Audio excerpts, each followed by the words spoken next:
প্রশ্ন উত্তরগুলো করা খুব গুরুত্বপূর্ণ বিষয়। হ্যাঁ, ভিডিও অন করেছি। প্রশ্ন হলো, সেখানে আমার কিছু কিছু ছাত্র আছে যারা ভয়েস চেঞ্জের কোনো নিয়ম বারবার শেখানো সত্ত্বেও করছে না, পারছে না, চেষ্টা নেই। এবার শেষ পর্যন্ত কি হলো, একটা সেই বলে না ইঁদুর মারা সেই ওষুধ পাওয়া যায় যেরকম, সেই ইঁদুর মারা ওষুধের মতো একটা নিয়ম দেখানোর চেষ্টা করছি আর কি। যদি এই প্রসেসেও চলো তাহলেও মনে রাখতে হবে তুমি পারবা, ভবিষ্যতে তুমি করতে পারবে। ঠিক আছে, কি বললাম, এটা তোমাদের জন্য, তোমাদের কাছে শেয়ার করছি। এটা দেখো, প্রশ্ন হলো, প্রশ্নের মধ্যে এটা আমার প্রশ্ন, ঠিক আছে, এটা আমার কোশ্চেন, আর এটা আমার অ্যান্সার থাকবে। এবার যদি দেখি কখনো প্রশ্নের মধ্যে, প্রশ্নটা ভালো করে পড়বো, প্রশ্নের মধ্যে দেখি কখনো যে ভার্বের সাথে ভার্ব দেওয়া আছে, তার সাথে কি যুক্ত করা আছে, এস বা ইএস যুক্ত করা আছে। কি যুক্ত করা আছে? এস বা ইএস যুক্ত করা আছে। তখন ভাবতে হবে আমার উত্তরটা হবে, এই উত্তরটা থাকতে হবে, যে উত্তরটা থাকবে সেই উত্তরের অপশনে থাকতে হবে অ্যাম, ইজ, আর। এই অ্যাম ইজ আর দিয়ে উত্তর হবে। এবার প্রশ্ন হলো, কেন অ্যাম হবে না, কেন ইজ হবে না, কেন আর হবে না? এই অ্যাম ইজ আরটা নির্ভর করবে কর্মের উপর ভিত্তি করে। অর্থাৎ এখানে ধরো রয়েছে মি, সেই মিটার দিকে আই হয়ে যাবে, তাহলে আই পরে অ্যাম বসবে। যদি এখানে থাকে হি, হিম, তাহলে এখানে হিমটা দিকে কি হয়ে যাবে বলো, হি হবে, হির পরে ইজ হবে। যদি এখানে থাকে দে, তাহলে দে থাকলে এখানে কি হবে, দেম থাকে, তাহলে কি হবে, এখানে দে হবে, দেন পরে আর হবে। তার মানে প্রশ্ন হলো, এটা কিন্তু একদম জিস্ট। এই প্রসেসটা মেনে চললে তার ভয়েস চেঞ্জ করবো, খাটনি দায় করতে হবে না। আমি প্রণাম করে সবই দিচ্ছি। এখানে এখানে যদি কোনো কি থাকে, ইউ থাকে, এখানে ইউ দিয়ে হবে। এখানে যদি থাকে আস, তাহলে হবে উই দিয়ে। এখানে যদি থাকে 1 2 3 4 5, কি থাকলো, হার থাকে, কি থাকে, হার, তাহলে হবে সি দিয়ে। আর নাম থাকতে হবে, নাম একজন, কি হবে, একটা থাকলে তাহলে তার কি হবে নিয়মটা, সেই নামটাই থাকলো।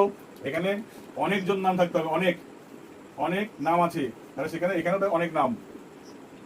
তো প্রশ্ন দেখো, আমি জানি ভাবের সাথে কি আছে এখানে, এটা হলো কর্মের জায়গায় ছিল, ভালো করে বুঝবে, এটা কর্মের জায়গায় ছিল। আমি খালি চিনবো এরপরে যে শব্দটা আছে, শব্দটা কি। মি থাকলে তাহলে উত্তর হবে এম দিয়ে উত্তর খুঁজবো। এখানে যদি হিম থাকে তাহলে উত্তর খুঁজবো কি দিয়ে, ইজ দিয়ে খুঁজবো। এখানে যদি দেম থাকে উত্তর খুঁজবো কি দিয়ে, আর দিয়ে খুঁজবো। এখানে যদি ইউ থাকে তাহলে কি দিয়ে খুঁজবো, আর দিয়ে খুঁজবো। এখানে যদি আস থাকে কি দিয়ে উত্তর খুঁজবো, এখানে উই হবে, আর দিয়ে খুঁজবো আমরা।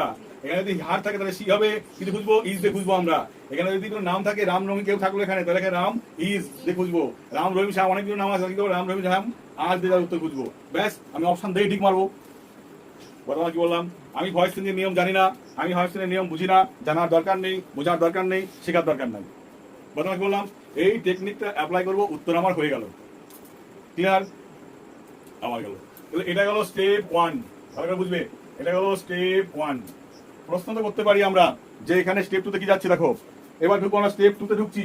এটুকু দেখা যাচ্ছে ভার্বের সঙ্গে এস বাই এস নাই, এস বাই এস নেই, শুধু ভার্বটা V1 এ আছে, ভার্বের প্রথম ফর্মে আছে।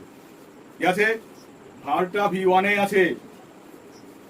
দুটো ফর্মুলা বললাম, একটা এস বাই এস থাকতে পারে, একটা এস বাই এস থাকতে না পারে। পরটা কে আছে আমার জানার কোনো দরকার নাই, আমি দেখবো কাজ কি দিয়ে, কর্ম কে আছে কর্মে দেখবো। তার মানে এখানে V1টা বুঝে গেছি, V1 এ আছে, তার মানে মি আছে, মানে উত্তর খুঁজতে হবে কি দিয়ে, আই আম দিয়ে উত্তর খুঁজবো। এখানে ভার্ব আছে, তারপরে দেখা কর্ম হিম আছে, খুঁজলাম, তাহলে উত্তর খুঁজবো কি দিয়ে আমরা, হি ইজ দিয়ে খুঁজবো অপশনটা। এখানে ভার্বের পরে কি আছে, দেম আছে, তাহলে উত্তর খুঁজবো কি দিয়ে, দে আর দিয়ে খুঁজবো উত্তরটা। এখানে ভার্বের পরে কি আছে, ইউ আছে, তার মানে উত্তর খুঁজবো কি দিয়ে, ইউ আর দিয়ে খুঁজবো উত্তরটা। এখানে ভার্বের পরে কি আছে, আস আছে, তাহলে উত্তর খুঁজবো কি দিয়ে, উই আর দিয়ে খুঁজবো উত্তরটা। ভার্বের পরে এক বছর কোনো নাউন আছে, কারণ নাম আছে, তাহলে উত্তর খুঁজবো কি দিয়ে, সেই এক বছর নামটাই দিয়ে খুঁজবো, তার সঙ্গে ইজটা যোগ করবো আমরা। এখানে বহু বচন নাউন আছে, বয় আছে, অনেক কিছু আছে, বহু বচন নাউন। এখানে বহু বচন আছে, বহু বচন নাউন, সেই নামসাম থাকার কথা নেই, অন্য থাকতে পারে, ঠিক আছে। তাহলে বহু বচন নাউনের সাথে কি খুঁজবো আমরা, আটটা খুঁজবো। তাহলে এইটুকু কাজ যদি করি তাহলে আমাদের কি হয়ে গেল, ভয়েস চেঞ্জ হয়ে গেল।